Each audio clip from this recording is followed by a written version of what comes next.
Good evening, creeps. This is PFC-X, raising the curtain of the Mystery Playhouse. Tonight's play was written by A. Merritt and is entitled Burn Witch, Burn. Creeps, this is a story that borders on the supernatural. It is about a doctor, a man of science, who finds himself in conflict with a strange evil force that defies all science. A doctor who doesn't believe that some things he hears are possible until he sees them with his own eyes. Listen now to Burn Witch, Burn.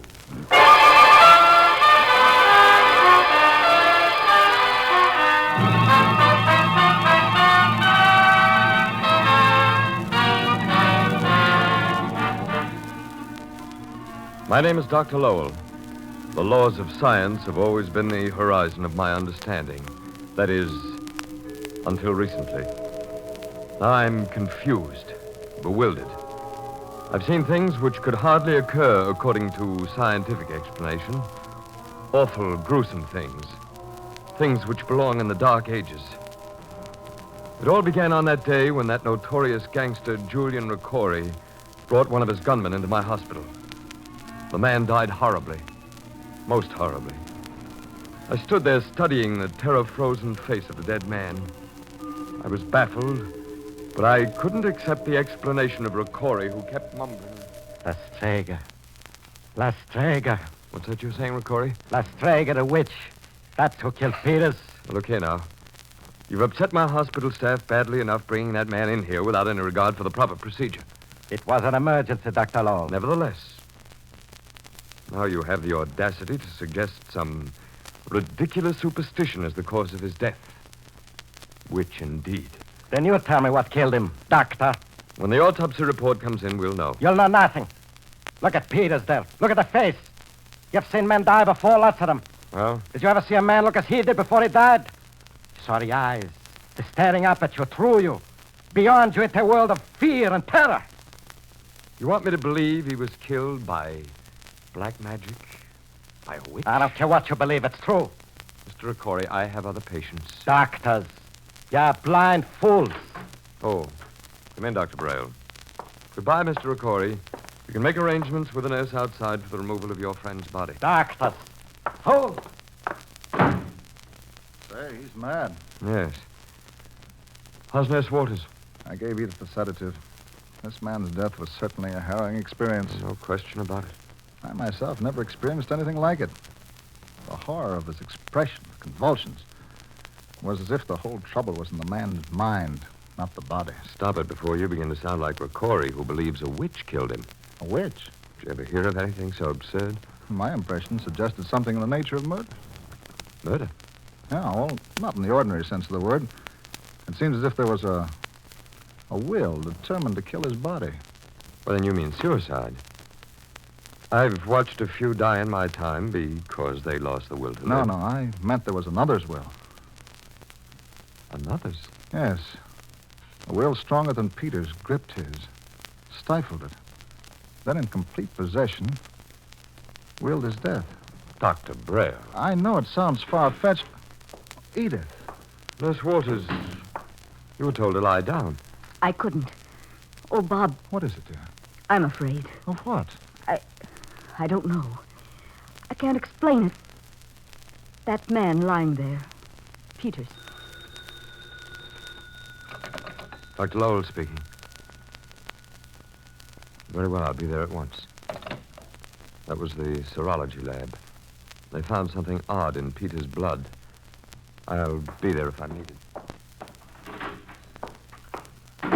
Darling. Bob, Why, you're still trembling. Let's get out of here, huh? no. Stop looking at him, dear. He was just a thug, a gunman. You're mistaken. You didn't know him. It's something to do with that doll woman. Doll woman. That's where I saw him. Or rather, a doll that looked like him. Edith, you're completely unnerved. Please let me take you to your room. Bob, will you do something for me? Of course, dear. Take me away from here. Where to? Anywhere. Tomorrow. Yes, tomorrow we'll go away. Far away. We were going to get married in June. We'll get married sooner. At once. Edith, you... Oh, don't look at me that way. I'm not mad. I'm just frightened. Of what? I don't know exactly. It all has to do with... Edith. Edith, what is it? Edith, what are you staring at? Bob, Edith.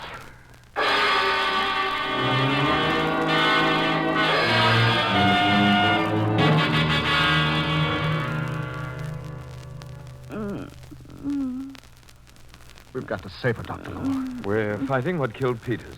Obviously, she's contracted the disease. Edith. Edith. She's in coma. She can't hear you. Whatever it is, she's fighting it. Yes, I know. We can't just stand here and watch her die. What can we do? Nothing helped Peters. What did you find in his blood? Why did they call you to the lab? Nothing that will help us here. What was it? A strange incandescence in certain blood corpuscles.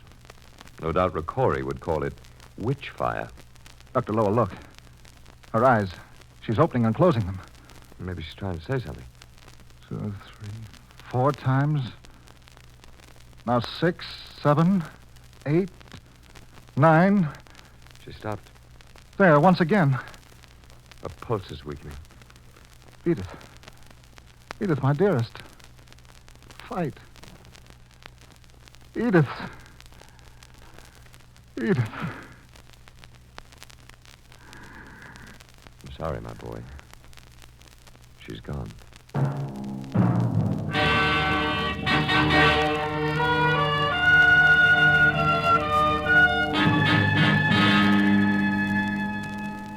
I know what Nurse Walters meant to you, Bob, but after all, it's been several weeks now, and your work is... I'm going to find out what killed her. If necessary, I'll devote my life to it. It's obviously some new disease. Maybe some obscure tropical disease. I don't believe that, Dr. Lowell. Well, even in the face of facts? What facts? Well, you saw the answers I received from the letters I sent out to the doctors of the city. There have been 9 other cases, all fatal. But the autopsy showed no reason in the world why both Peters and Edith shouldn't be alive this minute. Have you a theory, Doctor? Yes, I think it was murder. I said it before about Peters. Now I'm more than ever convinced of it. Of course, you realize murder usually has a motive. Now, here's a list of the other victims. A banker, an acrobat, an 11-year-old child, a spinster, a man who... I know all that. Well, what could these people have in common to supply a motive? A love for children. Oh, come now. One was even a child. Even the banker supported a large orphan asylum. Edith adored her niece. And Peters, a gunman? A daughter. And it all proves a common interest. In what? In children. And children love dolls. Edith mentioned something about a doll woman. I've racked my brain for days. It's the only clue I can find. But what doll woman? Where? You were convinced that Edith tried to signal you with her eyes before she died, weren't you? Yes, she blinked her eyes 4 times, and 9 times, and again once. In terms of the alphabet, D is the 4th letter, I the 9th, A the 1st. D-I-A. Is it the beginning of a name, an address? What? Well, does, Diana suggest anything? No, not Diana. It could mean, diary. Diary. Diary, of course. What a fool I've been. Why didn't I ask you sooner? Here, where are you going? To Edith's apartment, to find her diary and get to the bottom of this unholy business. Bob. I'll be back later. I tell you, you're barking up the wrong tree. Forget your wild ideas about murder and possessed wills. A microscope and test tube will give you the solution. Not this time, Dr. Lowell.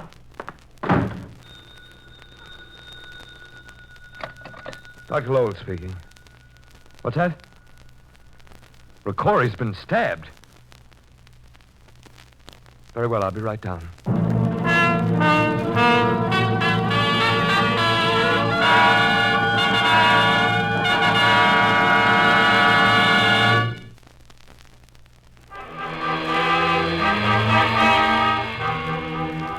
The gang chief, Ricori, was stabbed just below the heart by a long, thin instrument. Dr. Lowell questioned Ricori's bodyguard, McCann. The man was frightened. He told a story of taking Ricori to a strange doll shop run by a grotesque old woman. Ricori came out of the shop carrying something under his coat. He got back into the car, McCann said, and then... All of a sudden, I hear him suck in his breath. I feel his body tighten up, and then he sags loose all over. And only you and Paul, the driver, were with him in the car. That's right, Doc. And neither of you stabbed him. No. That means he must have stabbed himself. Is that what you want me to believe? I don't know. I'm all mixed up, Doc. I can't make it out. Where's Paul, the driver? When the boss slumps over, I yell to Paul. As soon as he stops the car, the door flies open and something falls out into the street. What? The boss was carrying under his coat when he came out of his doll shop.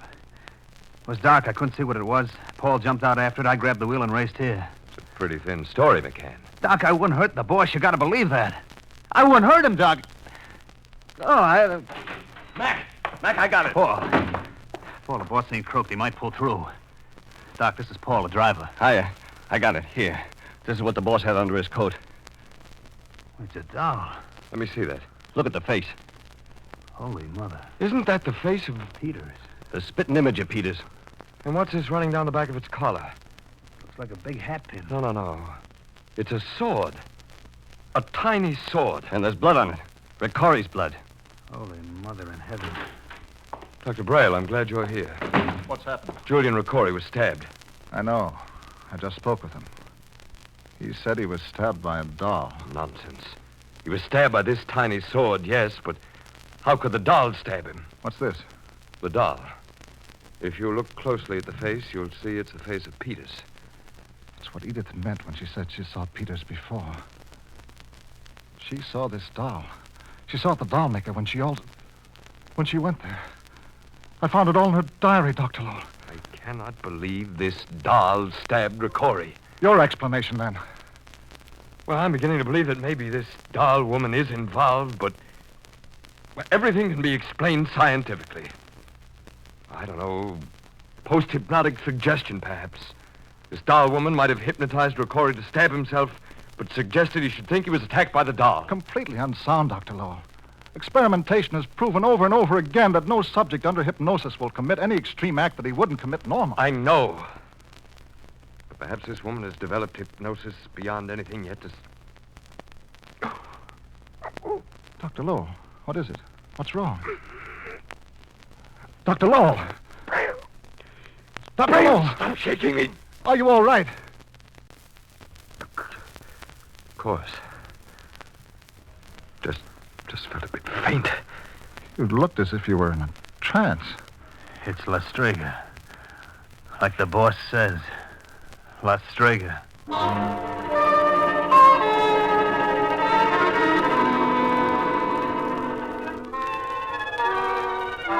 didn't tell Braille, but during that moment of faintness, I'd heard a voice.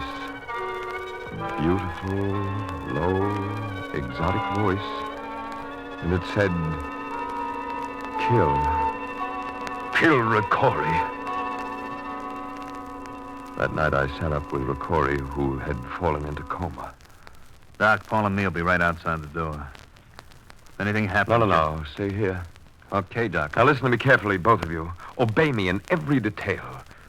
Ricordi's life depends on it. Okay, Doc, shoot. Now here's the important thing. Watch me closely.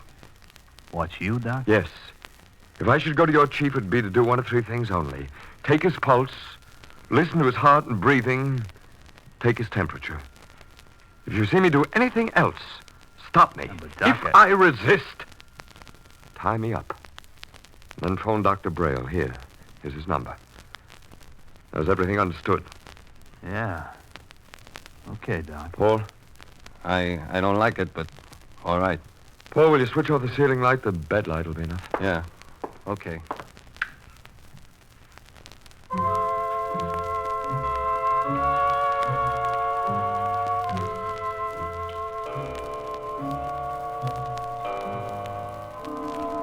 O'clock. Oh, Lord. I'm tired. Dr. Lowell. Dr. Lowell. Huh? Relax and release yourself to me. Yes, sleep. But through your sleep, in the excitement, the exhilaration there is with me. Dr. Lowell, there, on the bed, that man. He's ugly, vicious. Destroy him, Dr. Lowell. Kill him. Go to the table, Doctor. Take out one of your sharp instruments and plunge into his throat, just under the ear. Go now. That's it. Now. Hold him, Paul! Let me go! Flatten back! Never! What is it? It's okay now, Doc. What happened? Plenty. You're about to take Ricori's temperature with a knife.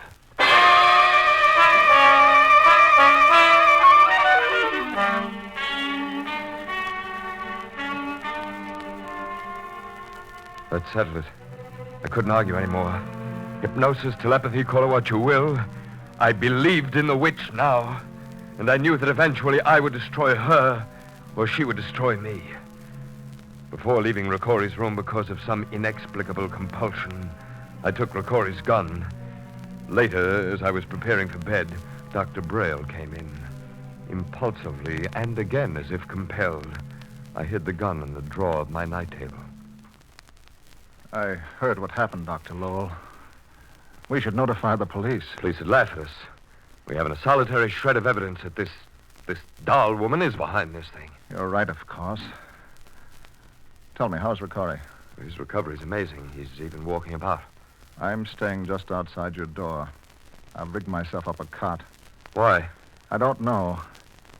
But after what's happened... I see. Would you turn out the light, please?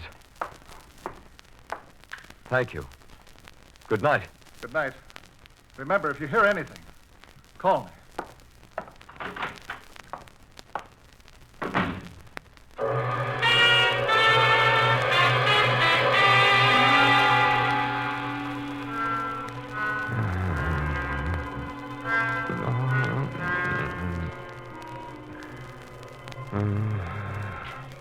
Dr. Lowe. Oh. Dr. Lowe. Oh. The gun. The gun. Reach out. Take it in your hand. No. Now, if you will listen to me and obey me, exhilaration and power will come to you. Excitement, Doctor. Raise the gun to your head, Doctor. That's it. Now, kill. Kill. I was doing as she directed. Kill. The gun was in my hand. And slowly, ever so slowly, my hand moved it up toward my temple. Inwardly, I fought to regain my will, but still my hand moved up, up. And always that accursed voice. Kill. Now the gun was at my head. My fingers slowly tightening on the trigger. I fought to stop it, fought to cry out. And then with one supreme effort, I screamed and directed the gun away. Dr. Lowell, are you all right?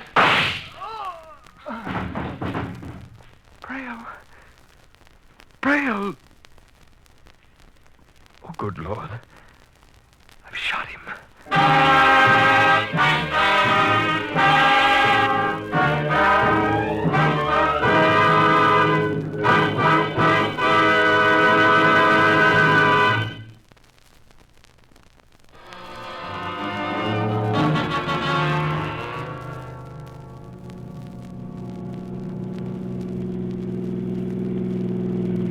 Corey, are you sure you feel up to this?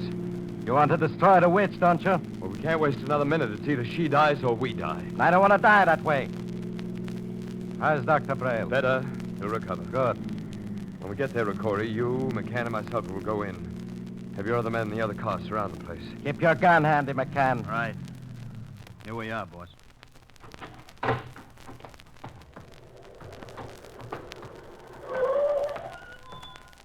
McCann, go tell the boys to cover the place. Okay. Oh, here we are. Can you pick the lock, Corey? Let me see. Yeah, this is easy. Joint's covered, boss. That does it. Quiet now. It's probably in the back room.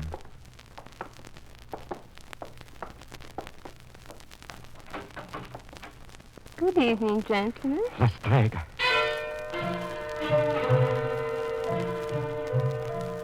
Come in, gentlemen. I've been expecting you. Move aside, boss. Let me... I'll do this job myself. You'd like to kill me, Ricori? Go on, boss. Shoot. Shoot. I can't. Corey, for heaven's sake, don't look in her eyes. McCann. Shoot. Drop your weapon. First you, Ricory. Now you, McCann.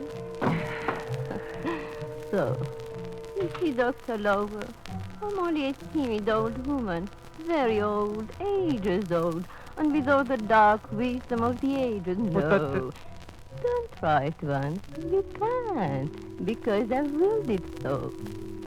Pick up the gun, Dr. Lover. That's right. Now, you will kill these men. Gallia est omnis divisa in partes tres. What are you mumbling? Gallia est omnis divisa in partes tres. What is it? What are you saying? All Gaul is divided into 3 parts.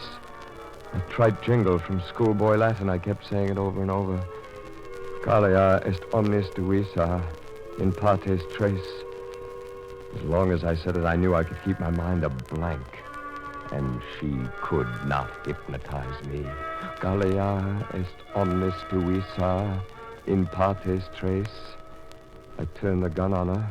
It was her life or the lives of all of us. Gallia est omnis divisa Lover, you're in partes pointing the tres. gun at me. Gallia You're to kill this est omnis companion of divisa yours. in You partes cannot kill tres. me. You're powerless. Gallia I will est it. omnis Stop. divisa No. in partes No. tres. Oh. Oh.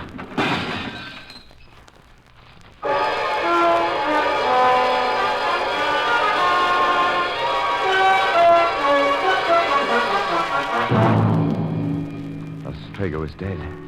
But in falling, she had broken the lamp. In a moment, the place was in flames. I turned to Ricory. Ricory! Ricory, snap out of it! What is it? McCann! McCann! My gun. What happened to her? Look, the witch on the floor. She's dead. The joint's burning. Let's get out of here. Doc, come on. But shouldn't we take her out of here? Now, let her burn too. It's better. Let it all burn. This way. Come on. Burn, witch. Burn!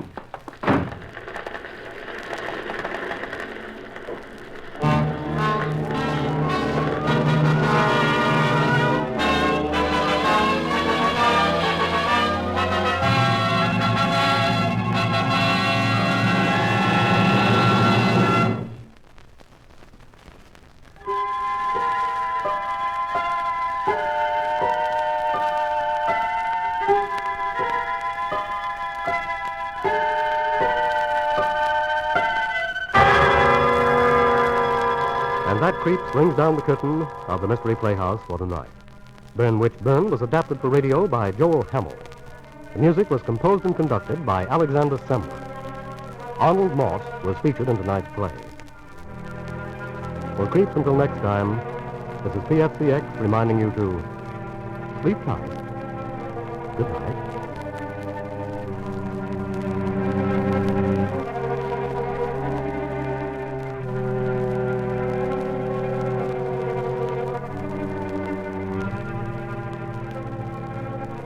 This is the Armed Forces Radio Service.